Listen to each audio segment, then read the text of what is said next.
अस्सलाम वालेकुम। प्रोग्राम सवालनामा के साथ मैं हूँ इमरान सनाउल्लाह। गिलगित बल्तिस्तान के आम इंतखाबात के लिए पोलिंग का वक्त खत्म हो चुका है और अब नजरें वोटों की गिनती और इब्तदाई नताइज पर मरकूज हैं। 24 जनरल नशिस्तों पर होने वाले इस इंतखाब को न सिर्फ गिलगित बल्तिस्तान की मकामी सियासत बल्कि कौमी सियासी मंजरनामे के लिए भी गैर मामूली अहमियत दी जा रही है। इस इंतखाब में मुस्लिम लीग नून, पाकिस्तान पीपल्स पार्टी, तहरीक इंसाफ के हिमायत याफ्ता उम्मीदवारों और बड़ी तादाद में आज़ाद उम्मीदवारों के दरमियान सख्त मुकाबला देखने में आया। इंतखाबी मुहिम के दौरान तरक्याती मंसूबों, आइनी हुकूक, रोज़गार, इसके अलावा सयाहत, तवानाई के मसाइल और विफाक के साथ ताल्लुकात जैसे मौज़ूआत सियासी बहस का मरकज़ रहे।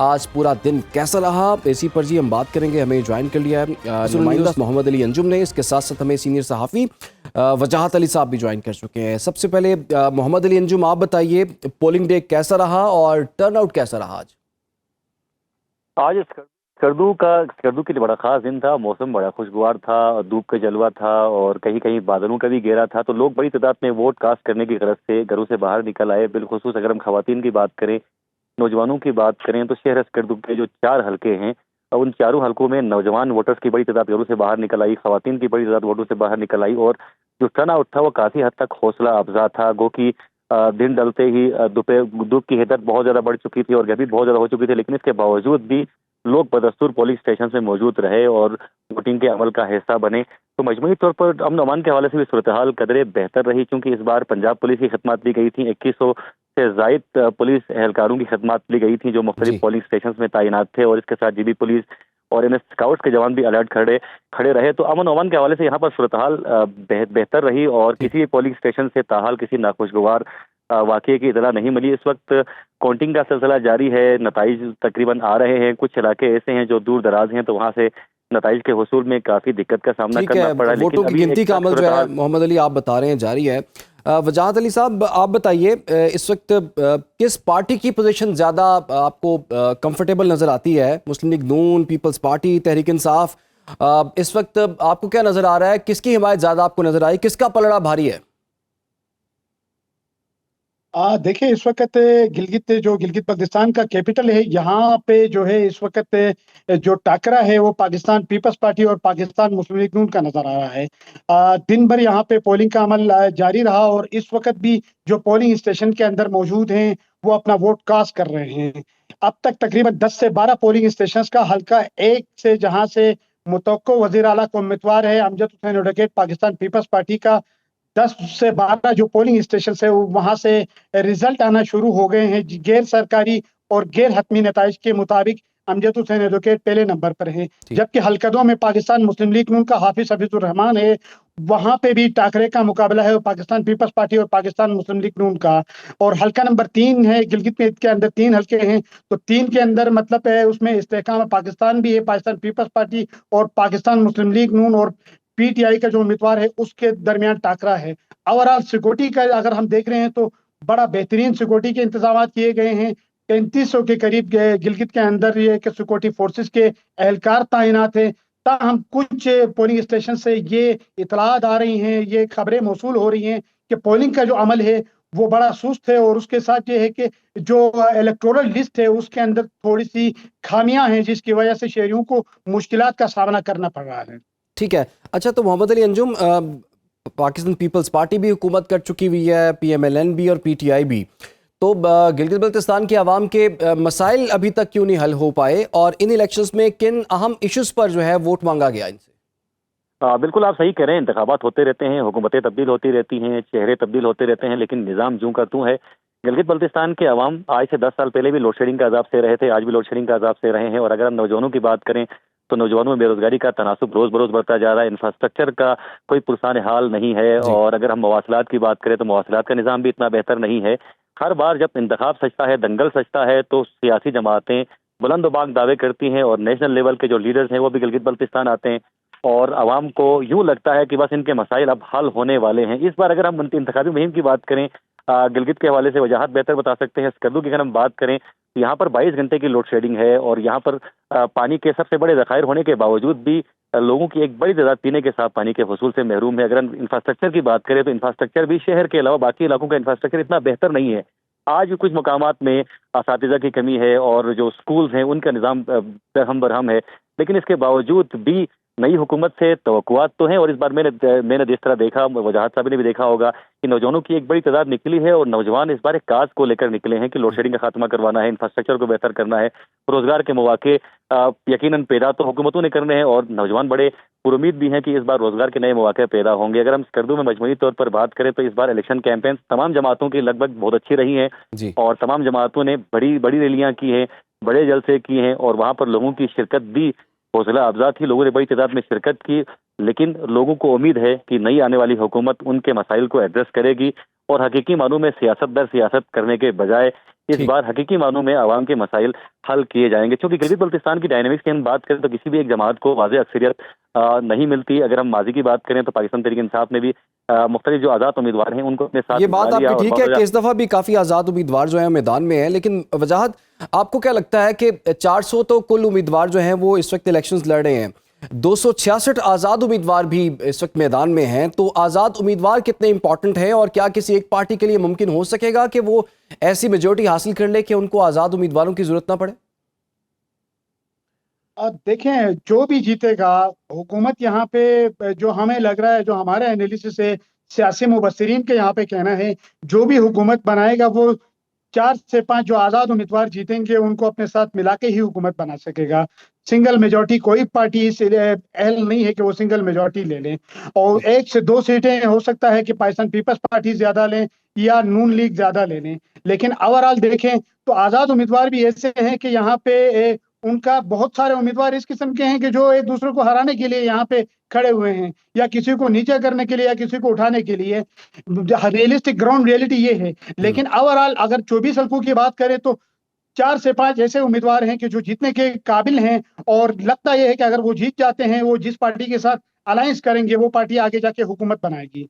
ठीक है जी, बहुत बहुत शुक्रिया आपका वजाहत अली और मोहम्मद अली इंजम आपने, और जैसे कि आप बता रहे हैं कि आज़ाद उम्मीदवार जो हैं बड़े इंपॉर्टेंट हो चुके हुए हैं, और उनके बगैर हुकूमत बनाना जो है वो किसी भी बड़ी पार्टी के लिए शायद मुमकिन ना हो सकेगा। और देखते हैं कि रिजल्ट्स क्या आते हैं, और रिजल्ट जब आते हैं तो क्या उन्हें तस्लीम किया जाता है या उस पर भी शकूक व शुबहात जो है वो पैदा होते हैं। फिलहाल हमें एक छोटी सी ब्रेक लेनी है आप लोगों के साथ। Welcome back. मशरिक़ वस्ता में तेज़ी से बदलती हुई सूरत हाल के तनाजुर में पाकिस्तान की सिफारती सरगर्मियाँ भी अहमियत इख्तियार कर गई हैं।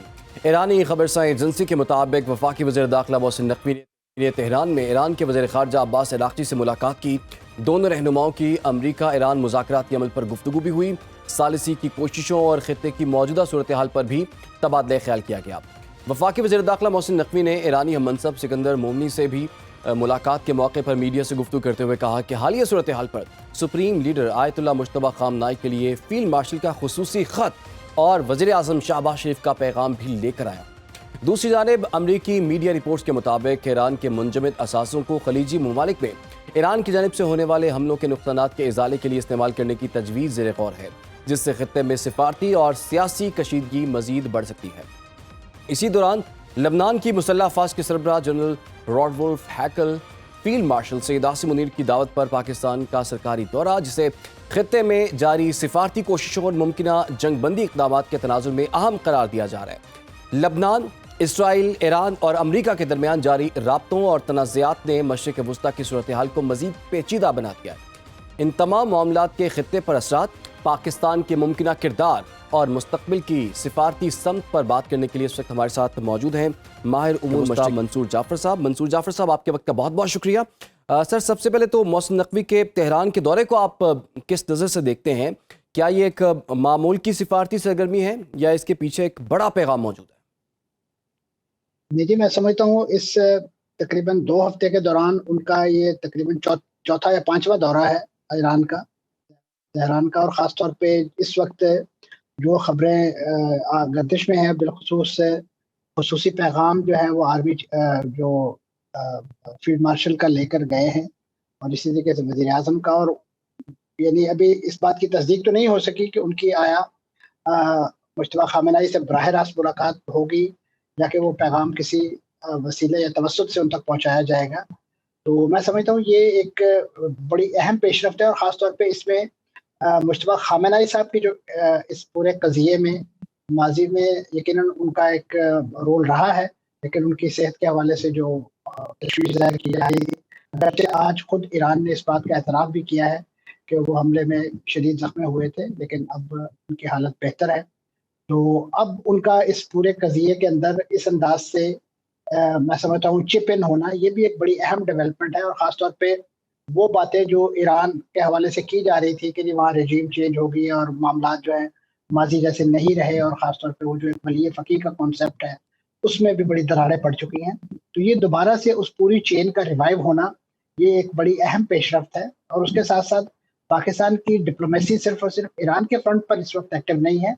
पाकिस्तान की जो डिप्लोमेटिक ख़ास तौर पे जो मिलिट्री डिप्लोमेसी है, उसने भी एक नई जिहत इख्तियार की है। बिलख़ुसूस आज की तारीख़ में जो लबनानी आर्मी चीफ़ हैं, उनका पाकिस्तान ख़ुसूसी दावत पर फील्ड मार्शल के पाकिस्तान आमद जो है, ये भी मैं समझता हूँ एक नई जिहत है इस पूरी डिप्लोमेसी के अंदर।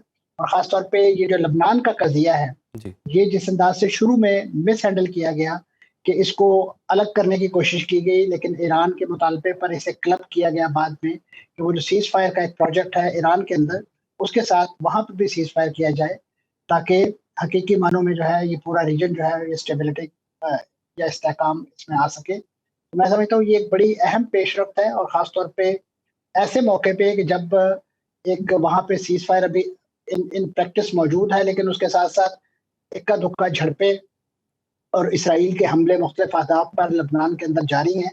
ये मैं समझता हूँ एक बड़ी पेशरफ्त है। और पाकिस्तान की जो डिप्लोमेसी है, उसका जो स्पेक्ट्रम है, वो सिर्फ़ और सिर्फ़ यानी इस खित्ते के अंदर जनूब मशरक़ी एशिया के अंदर लिमिट नहीं हो रहा, बल्कि वो एक्सटेंड हो रहा है पूरे मिडल ईस्ट के अंदर, और ख़ास तौर पे मिडल ईस्ट के वो कोर इश्यूज़। और अब तवक्को यही की जा रही है कि इसके बाद ये मामलात जब सेटल डाउन होते हैं, तो यकीनन वो जो कज़िया फ़लस्तीन, एक मसला फ़लस्तीन एक अरसे से उसके हवाले से मुख्तलिफ शिमागोइयाँ, मुख्तलिफ बातें सामने आ रही हैं।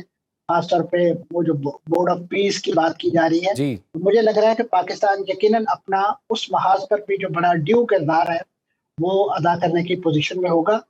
इस सक्सेस स्टोरी के बाद लबनान और इसी तरीके से ईरान की सक्सेस स्टोरी हासिल अच्छा करने के बाद। मंसूर जाफर साहब, कुछ दिन पहले भी तो मोहसिन नकवी साहब ने ईरान का दौरा किया था, बल्कि 2 दौरे किए थे, और उसके बाद फील्ड मार्शल साहब भी वहाँ पर गए।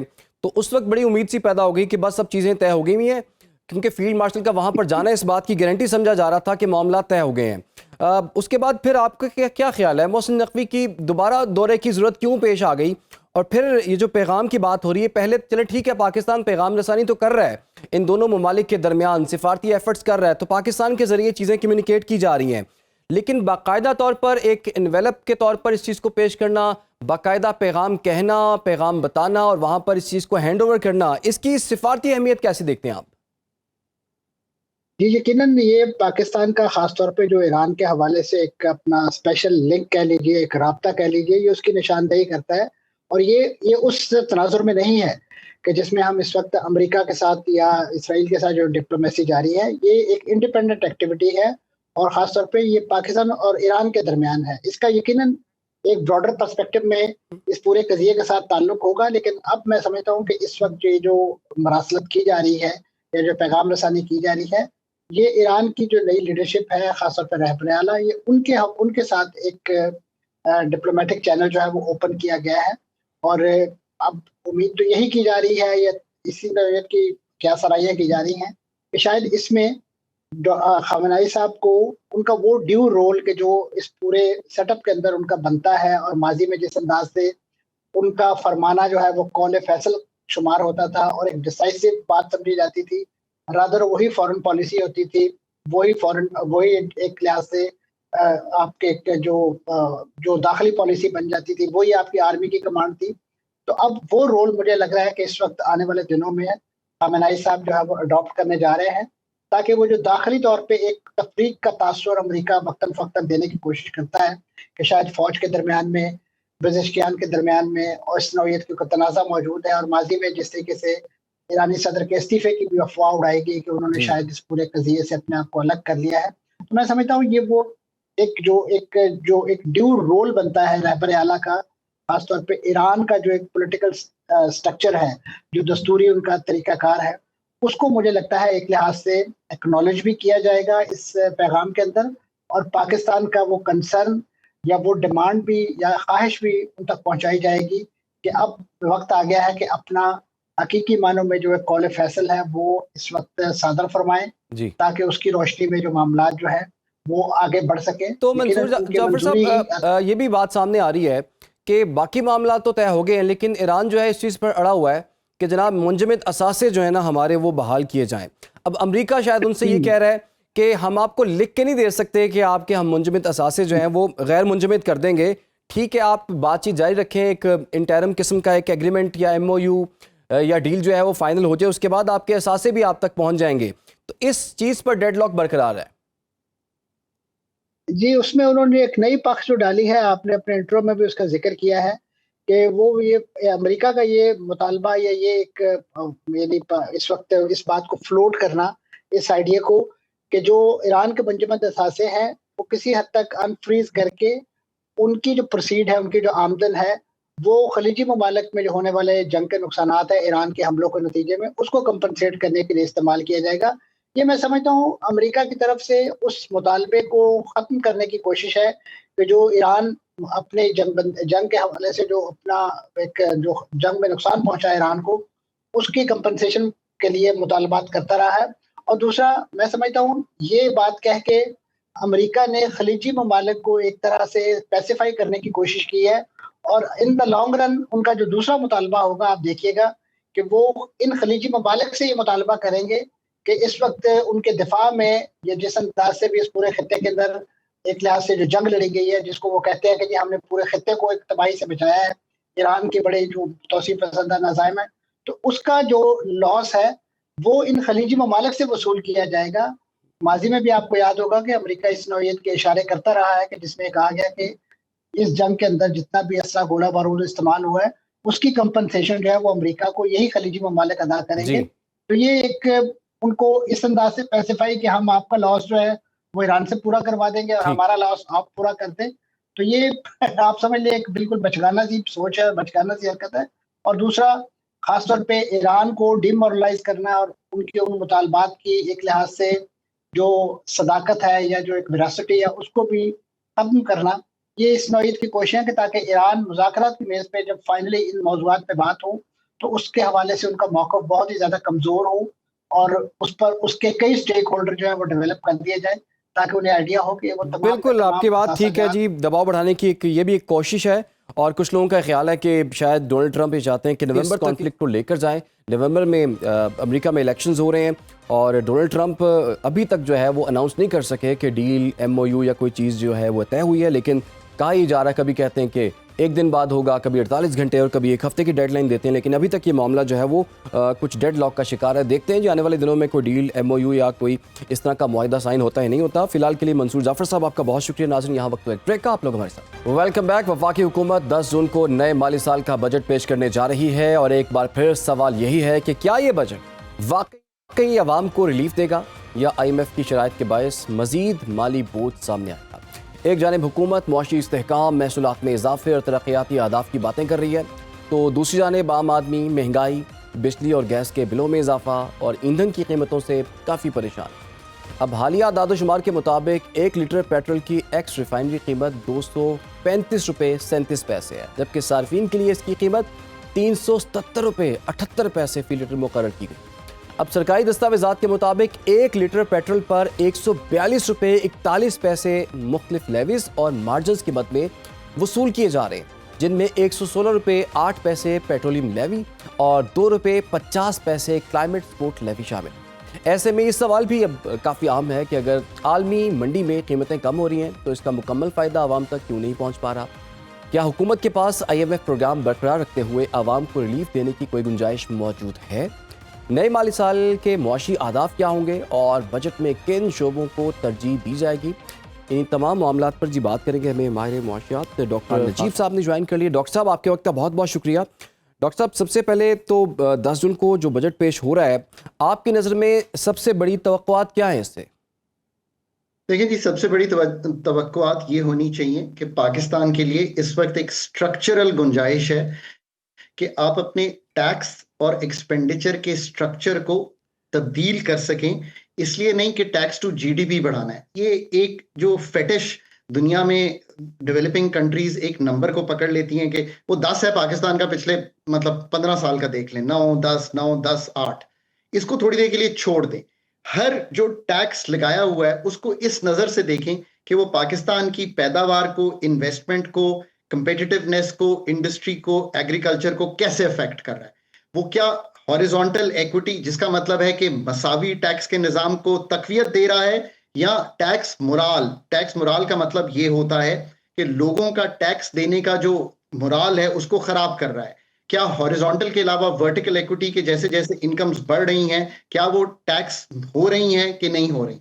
अगर आप इस नजरिए से देखेंगे तो कोई भी ये नहीं मानेगा कि पाकिस्तान में मैन्युफैक्चरिंग का हाईएस्ट टैक्स 54% होना चाहिए, और पाकिस्तान में जो एक सुपर टैक्स है वो I was on the table जब हमने सुपर टैक्स लगाया था। मैं समझा देता हूं पाकिस्तान की अथॉरिटीज के लिए भी, आपके लिए भी, कि क्या चीज है जी। ये। ऑस्ट्रेलिया में हम सुपर टैक्स लगाते थे इस चीज पे कि वहां माइंस एंड मिनरल्स के एक बड़े, कई दफा कीमत बहुत बढ़ गई तो एक्सेसिव प्रॉफिट्स आ रहे होते थे, सेक्टोरली हम उनको हिट करते थे और उसके बाद उसको विड्रॉ कर लेते थे। पाकिस्तान में बैंकिंग प्रॉफिट्स एक दफा बहुत ज्यादा आ रहे थे, हमारी ही तजवीज थी कि इस पे एक सुपर टैक्स लगा दिया जाए और फिर उसको कोई टैक्स निजाम का पार्ट ना बना दिया जाए, बल्कि जो 29% का मैन्युफैक्चरिंग पे टैक्स है उसको भी 25 कर दिया जाए।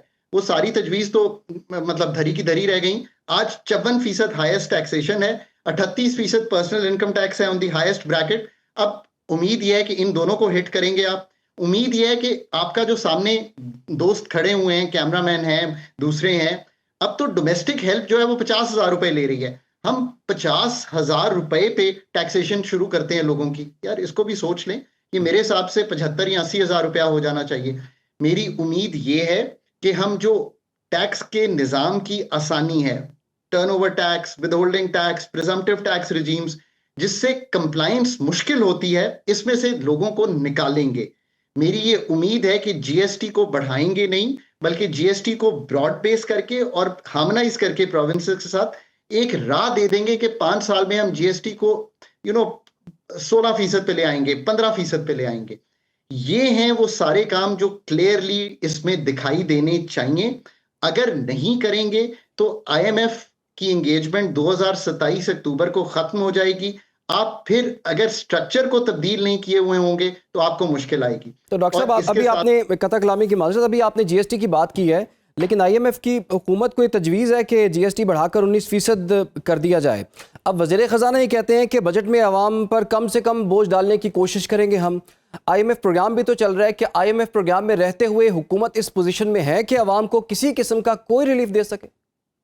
आपने बड़ा अच्छा किया कि आपने कह दिया कि आईएमएफ का प्रोग्राम चल रहा है। मेरी Pakistan authorities and the other authorities that I help, एक बड़ी क्लियर एडवाइस है। This is Pakistan's program. Every word on the document called Memorandum of Economic and Financial Policies is to be negotiated by Pakistan authorities. It is signed by Pakistan authorities. Its full ownership is with Pakistan authorities.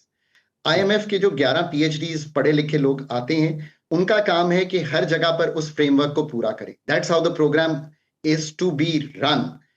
उसमें IMF से negotiate करें ये सब चीजें। Petroleum development levy का आपने जिक्र किया, ये एक रिग्रेसिव टैक्स है, ये एक इन्फ्लेशनरी टैक्स है। ये इसलिए लगाया गया था कि सूबों से ना शेयर करना पड़े। इसको 1468 है, अगले साल 1727 अरब करने की रीनिगोशिएशन करें। ऑन द जीएसटी उसको सिंप्लीफाई करें, हार्मोनाइज करें, उसकी कंप्लायंस कॉस्ट कम करें, ज्यादा लोग जीएसटी में रजिस्टर होंगे। अगर ब्रॉड बेस हो जाएगा तो उसके रेट को बढ़ाने की बजाय कलेक्शन बेहतर होगी, उसको कम करें। This is how the country must move. Country की इन्वेस्टेबिलिटी जो है वो ठीक नहीं है। टैक्स, बहुत सी और चीजें हैं, पाकिस्तान का real effective exchange rate, Pakistan की डीरेगुलेशन, वो सब चीजें, पर हमें गवर्नेंस का एक इशू इस वक्त 10 जून को सॉल्व करना है, और वो है पाकिस्तान का वो टैक्स का निजाम जो कंप्लायंट सेक्टर्स को हेविली टैक्स कर रहा है। Agriculture income tax, GST on services provinces के पास है, एग्री प्रोविंसेस के पास है, बहुत बड़ा गैप है।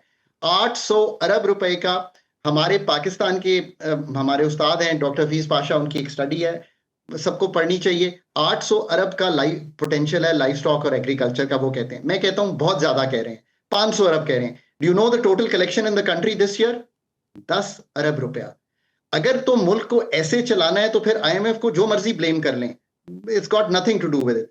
आईएमएफ ये कहती है अपनी स्टाफ लेवल रिपोर्ट में 24.5% कंट्रीब्यूशन है एग्रीकल्चर का। सारे मेरे दोस्त ही हैं, बहन भाई जो काम करते हैं। You know the tax effective tax rate 0.3%। You know the effective tax rate on you, let's say you're a great anchor, you're earning crore रुपया, 38.15%।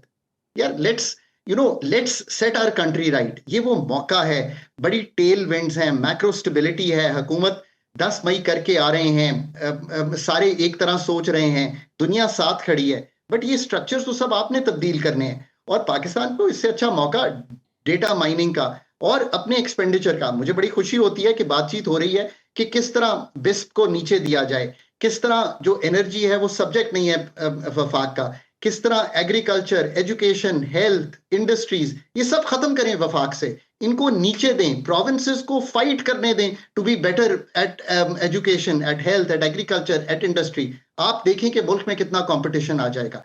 That's how this country needs to be run in the coming years. मैं हमेशा कहता हूं यार कि मैं बहुत bullish हूं पाकिस्तान पे। पाकिस्तान की 5 साल की टर्न अराउंड स्टोरी लिखी जा सकती है ऑन द इकोनॉमिक फ्रंट, जैसे कि हमने डिफेंस के फ्रंट पे लिखी है जी। पर उसके लिए you need to put the best minds together to do exactly what I have just explain to you. आप इस मुल्क में इतना इस वक्त जिसे कहते हैं विगर है टू गेट इट करेक्टेड, और ये प्रॉब्लम्स बहुत छोटे हैं यार हमारे मुल्क के। इट इज जस्ट दैट हम हार्ड कॉल्स कर नहीं पा रहे। बहुत अच्छा है पीआईए बेच दी, बहुत अच्छा है पास्को बंद कर दी, बहुत अच्छा है यूटिलिटी स्टोर्स बंद कर दिए, बट बहुत अच्छा हो कि 80 हमारे पास प्राइवेटाइजेशन के लिए चीजें खड़ी हैं, 60-70 बड़ी ऑटोनमस बॉडीज हैं, सबको बंद करें। कोई कंट्रीब्यूशन मिनिमल है जो पैसे खर्च हो रहे हैं। 40 से 50 डिविजन्स हैं फेडरल गवर्नमेंट के, उनको कम करें, नीचे डिवॉल्व करें, प्रोविंसेस को टैक्स लाने दें अपने पे। पाकिस्तान बहुत अच्छी स्टेज पे है for a correction of all these things. अच्छी बात यह है कि अदराक है, अथॉरिटीज बड़ी समझदार हैं। हम तो बाहर बैठ के एक जिसे कहते हैं एक फ्रेमवर्क, हम तो एक एकेडमिक इनपुट दे सकते हैं जितना सोच के, पर उनके पास तो बहुत डेटा है, हमसे बेहतर डेटा है। अब देखिए ना, मुझे ये भी पता है कि आपने ट्रैवल कब किया, मुझे ये भी पता है आप टेलीफोन कौन सा रखते हैं, उसका बिल कितना है, मुझे ये भी पता है आपके बैंक अकाउंट कितने हैं, मुझे ये भी पता है आपके घर कौन से हैं। एक एक चीज तो मुझे आपकी पता है। मुझे कोई चीज रोक रही है कि मैं डेटा माइनिंग करके आपको एक प्री पॉपुलेटेड टैक्स बिल ना भेजूं कि आपका ये टैक्स बनता है, या तो आप कहें कि ये ठीक है मैं भर दूंगा, या आप मुझे आके कहें कि यार ये ठीक नहीं है, इसमें ये रद्दोबदल होना चाहिए, हम रद्दोबदल कर देंगे। Pakistan in the next 5 years now has this is kind of a make और ब्रेक बजट फॉर अस। अगर हम इसी तरह कंटिन्यू करेंगे तो मुझे लॉन्ग टर्म इंडिकेटर्स पाकिस्तान के जो है मैं अनकंफर्टेबल हूं उनसे। ठीक है। पाकिस्तान की इन्वेस्टेबिलिटी 14% से ऊपर, हमारा सेविंग्स रेट नहीं जा रहा, हमारा इन्वेस्टमेंट रेट 14% से ऊपर नहीं जा रहा, हमारी एग्री प्रोडक्टिविटी ठीक नहीं है, हमारी लेबर प्रोडक्टिविटी ठीक नहीं है, हमारे बच्चे स्कूल से बाहर हैं। ये सब चीजें ठीक की जा सकती हैं, and it's a 5-year game. This budget probably, doctor साहब आप कह रहे हैं कि ठीक है 5 साल की गेम है, लेकिन हम तो 5 साल से मुश्किलात और सख्तियाँ ही और सख्त फैसले जो हैं आवाम बर्दाश्त कर रही है, इस उम्मीद पर कि चलें जी अगला साल जो है कुछ बेहतर होगा, लेकिन अभी भी नजर आ रहा है कि अगला साल मजीद टफ होने जा रहा है। दूसरा ये कि सर हुकूमत ने छोटे दुकानदारों के लिए फिक्स टैक्स स्कीम का ऐलान किया है। एक तो इस फैसले को आप कैसे देखते हैं, और सैलरीड पर्सन जिसकी जेबों से पैसा निकाल लिया जाता है उसे पूछे बगैर ही, और उस पर इतनी हैवी टैक्सेशन भी लगा दी जाती है। ब्रैकेट्स आपको पता है लास्ट ईयर जो थी, और जो सैलरीड पर्सन थे उन्होंने कितना टैक्स भरा है, और सबसे ज़्यादा टैक्स उन्होंने ही दिया है। तो इस दफ़ा कोई उम्मीद है कि उन पे कोई रहम आएगा, उन पे कोई रिलीफ उन्हें मिल सकता है? आपका बजट अगर मैं लिख रहा हूँ तो जो 6 लाख की लिमिट है ना जिस पे टैक्स लगता है सालाना, 50,000 महाना, मेरे हिसाब में उसको 10 लाख रुपए कर देना चाहिए सालाना की बुनियाद पर। इमीडिएट रिलीफ आ जाएगा। और ये तो आईएमएफ के साथ बैठ के अगर कोई भी इकोनॉमिस्ट हो तो उनको समझा देगा कि पिछले 5 साल में इन्फ्लेशन देख लें और कुव्वत खरीद 50,000 वाले की देख लें तो ये टैक्स नहीं रहना चाहिए 50,000 पे। नंबर 1, जो हाईएस्ट ब्रैकेट है मेरा ख्याल है 3.5 लाख है, जिसपे हाईएस्ट ब्रैकेट पे लग जाता है टैक्स, उसको भी 5.5 लाख कर देना चाहिए। बीच के जो ब्रैकेट्स हैं उनको भी मूव कर देना चाहिए। सुपर टैक्स को अगले एक फ्रेमवर्क दे देना चाहिए कि मैन्युफैक्चरिंग और इस पे किस तरह उठाएंगे। इसके साथ साथ एक्सपेंडिचर का बड़ा रिफॉर्म जो है वो लाना चाहिए। ये पाकिस्तान की जो थोड़ी आखिरी बात मैं कर लूं, ये जो आप कहते हैं ना मुश्किल फैसले, यार कीमत बढ़ाना, टैक्स लगाना, उन्हीं पे जो कंप्लायंट हैं, ये बड़े फैसले नहीं होते। बड़े फैसले ये होते हैं कि अच्छी बात है कि आपने ताजरों पे जो 20 करोड़ रेवेन्यू अर्न कर रहा है, 20 करोड़, उस पर 25,000 रुपया टैक्स लगा दिया। चलो 35 लाख लोग हैं, कुछ आ जाएंगे उसमें, मैं कहता हूं कि half a step forward is a step forward.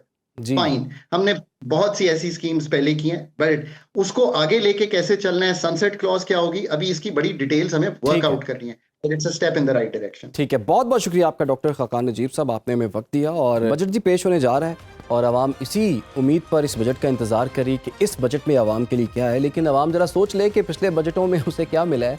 इस बजट में भी कोई ख़ास उम्मीद जो है वो नज़र नहीं आ रही।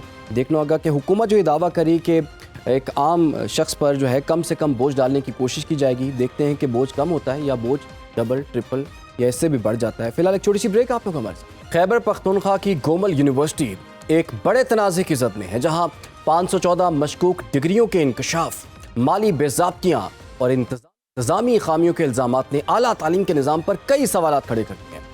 सूबाई हुकूमत और हायर एजुकेशन डिपार्टमेंट की जानिब से तहकीकात जारी हैं, जबकि बाज़ अफसरान के खिलाफ कार्रवाई भी अमल में लाई जाती है। इस मामले की ताज़ा तरीन सूरत हाल जानने के लिए जी हमें इस वक्त ज्वाइन कर लिया ब्यूरो चीफ पेशावर यासिर हुसैन साहब ने। यासिर, ज़रा हमारे नाज़रीन को बताइएगा, ये गोमल यूनिवर्सिटी में सामने आने वाला स्कैंडल है क्या और कौन कौन है इस स्कैंडल में?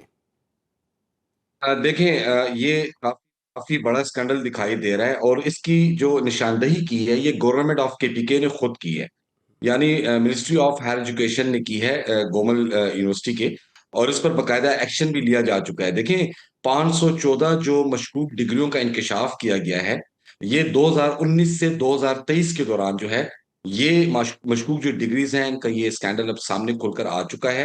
इब्तदाई तौर पर इन्होंने 2 अफसरान को तो मुअत्तल कर दिया है, लेकिन इसका जो तहकीकात का दायरा कार है वो वसी कर दिया गया है। बेसिकली जो है इसमें कहा जाता है कि गोमल यूनिवर्सिटी की जो सेमेस्टर्स हैं और जो उनके बच्चे जो हमारे स्टूडेंट्स हैं, जब वो क्लियरेंस करते हैं तो उनकी जो डिग्रीज का इशू है वो क्लियरेंस कैसे हुई, यानी फेल का तस्वर जो है वो गोमल यूनिवर्सिटी से हट चुका है। और इसी की बुनियाद पर फिर बाकायदा तहकीकात भी शुरू कर दी गई हैं कि जब मेरिट की धज्जियां उड़ाई जा रही हैं और इस पर कोई चेक एंड बैलेंस नहीं है। अब देखिए 2019 में पीटीआई ही की हुकूमत थी, उस वक्त के वजीर आला महमूद खान थे। तो महमूद खान की हुकूमत में ये जाली डिग्रियों का किस्सा जो है ये मामला जो है शुरू हुआ, और जी 2023 में अगर आप देखें तो वो निगरान सेटअप था। तो ये सिलसिला जो है फिर बढ़ता गया। हालांकि 2023 जनवरी में खैबर पख्तूनख्वा हुकूमत ने जो है इस्तीफा दे दिया था वज़ीर आला ने, तो ऑब्वियसली असेंबली डिसॉल्व हो चुकी थी। फिर उसका जो केयर टेकर थे वो निगरान के तौर पर तो सामने आए, लेकिन इसको हेड कर रहे थे गवर्नर खैबर पख्तूनख्वा जो उस वक्त के थे हाजी गुलाम अली। तो ये मामला जो है, जो मेरे पास डिटेल्स जो आ रही हैं जो हैं वो सरकारी रिकॉर्ड के मुताबिक उसमें 514 से ज्यादा के इंकशाफ किए गए हैं, यानी इन्होंने सैकड़ों लफ्ज इस्तेमाल किया है कि डिग्रियों की जो है वो मशकूक डिग्रियां हैं, यानी ये सारी जाली डिग्रियां हैं। अच्छा, किसी ये जो स्टूडेंट आप ने अभी शायद पेपर मशकूक से ना डिग्रियों का किया हो। जिक्र कर रहे हैं, 514 का आपने फिगर कोट किया है, ये डिग्रियां मुकम्मल तौर पर जाली हैं या इनमें रिकॉर्ड और तरीक़ाकार से मुतालिक कुछ बेज़ाब्तियों का शुबा है? तकरीबन जो मेरी मीना खान आफरीदी हायर एजुकेशन के मिनिस्टर हैं, उनसे जो मेरी कुछ देर कबल ही टेलीफोनिक गुफ्तगू भी हुई, वो जाली करार दे रहे हैं। जाली मीन की इसको परचेस्ट किया गया है। एक स्टूडेंट है, उसको शुरू में इब्तदा में मालूम हो गया या उसने डीलिंग कर ली या उसको डिग्री की जरूरत है, तो बकायदा इसमें अमला जो है वो इन्वॉल्व था। पैसों के जरिए जो है ये डिग्रियां फरोख्त की गई हैं और ये लाखों रुपए में फरोख्त की गई हैं। उसमें आप देखें कि जब एक स्टूडेंट को डिग्री चाहिए होगी तो वो मनपसंद रेट जो उनको दिए गए होंगे उसी के मुताबिक ये डिग्रियां फरोख्त हुई हैं। इसीलिए ये इसको जाली और मशकूक दोनों चीजों को इकट्ठा कर रहे हैं। तो दोनों चीजों को इकट्ठा करने के बाद यही साफ जाहिर होता है कि ये डिग्रियां फरोख्त की गई हैं और फिर बाकायदा उनके इंदराज जो हैं करवाए गए हैं, उनको लीगल करवाया गया है। अब ये भांडा फूटा कैसे? वो ऐसे कि यहाँ पर 2024 में जब तहरीक इंसाफ की हुकूमत आई तो उसके बाद देखा गया गोमल यूनिवर्सिटी की सिचुएशन, चूंकि ये डीए खान की यूनिवर्सिटी है, ये बहुत बड़ी यूनिवर्सिटी है और हमारे खैबर पख्तूनख्वा से ताल्लुक रखने वाले यहाँ पर जितने रिच खासकर स्टूडेंट्स हैं वो यहीं पर तालीम हासिल करते हैं, हॉस्टल भी है। तो ये 2024 से जब चेक एंड बैलेंस का निजाम स्टार्ट हुआ तो उस वक्त भी मीना खान आफरीदी ही इसी महकमे के मिनिस्टर थे, यानी हायर एजुकेशन के। उनके महकमे के अंदर से ही इस किस्म की इत्तलाएं मौसूल हुई। 2025 में जब अली अमीन गंडरपुर को तब्दील कर दिया गया, नई कैबिनेट सामने आई, नए वजीर आला, तो ये मामला उस वक्त थम गया था, लेकिन तहकीकात का अमल जारी था। तो जब तहकीकात मुकम्मल हो गई, इसमें जो अफसरान मुलव्विस थे उनकी निशानदेही कर दी गई, तो फिर ये बाकायदा इस पर जो है एक्शन तो लिया गया। यासिर ये इब्तदाई बताइए तौर अब पर होगा 2 क्या? अफसरान को तो मुअत्तल अभी कर तक तो दिया। 514 डिग्रियों का तो आपने जिक्र कर ही दिया है और आप बता रहे हैं कि डिग्रियां बिक रही हैं। अब ये लोग तो पास आउट होकर चले गए हैं, कुछ लोग जो हैं वो जॉब्स भी हासिल कर चुके होंगे, अब करेंगे क्या इनके साथ सलूक? अब अगर पता चल गया ये मशकूक डिग्री है या जाली डिग्री है, इसके बाद एक्शन क्या होगा? और मीना खान ने क्या बताया, क्या एक्शन लेने जा रहे हैं वो? देखिए, उन्होंने अब जो इसके लिए कमेटी बाकायदा बना दी है और वो कमेटी जो है 7 रोज के अंदर बाकायदा इस हवाले से रिपोर्ट भी देगी। अब 4 रोज गुजर चुके हैं, 3 रोज रह चुके हैं। अब 3 दिन के बाद जो मिनिस्टर को रिपोर्ट जाएगी, उसी के मुताबिक फिर आगे कार्रवाई होगी। अब रिपोर्ट में क्या दर्ज किया जाता है, इसमें कई अफसरान को तब्दील करके न्यूट्रली जो है हायर एजुकेशन के जो महकमे के अफसरान हैं, उनकी ड्यूटीज लगा दी गई हैं। एडिशनल सेक्रेटरी जो हैं इस कमेटी को हेड कर रहे हैं और वो बाकायदा इसकी रिपोर्ट जो है आइंदा 3 से 4 रोज में मिनिस्टर को देंगे। अब मशकूक और जाली ये 2 लफ्ज इस्तेमाल किए जा रहे हैं। देखिए, मशकूक कल हम लोग उसको अलग जुमरे में काउंट कर सकते हैं, लेकिन जाली जो है वो तो जाली है।